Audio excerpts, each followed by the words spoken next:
Hello दीदी kitchen channel मध्ये तुमचा स्वागत आहे, वेलकम।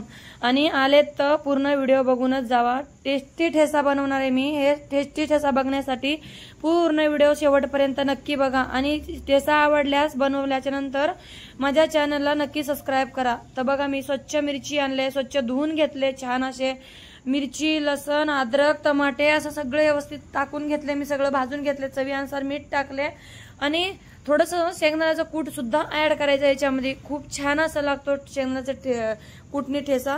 तुम्ही एकदा बघून घेऊन मग चव करून बघा, तुम्ही बनवून टेस्ट करून आणि कमेंटमध्ये मला नक्की सांगा। बघा छान असं मी ताटामध्ये वाढून घेतलेलं आहे, कारण की मला ठेसा जास्त आवडत नाही ना, त्याच्यासाठी मला तिखट लागतं म्हणून। बघा मी टमाटा घेतलेले कापून, छान असं कांदा घेतलेली आहे आणि साधा पराठा, ट्रायंगलचा पराठा बनवून घेतलेली आहे मी साधा खायला। बघा मी घेतलेली आता वाढवून, मस्त लागतो ठेसा बरं का। एकदा बघा, एकदा माझी ही रेसिपी बनवून बघा तुम्ही नक्की, खूप छान लागतंय। बघा मी अशी मस्त चवीनं खायला लागले ना, खूप छान लागतं टेस्ट।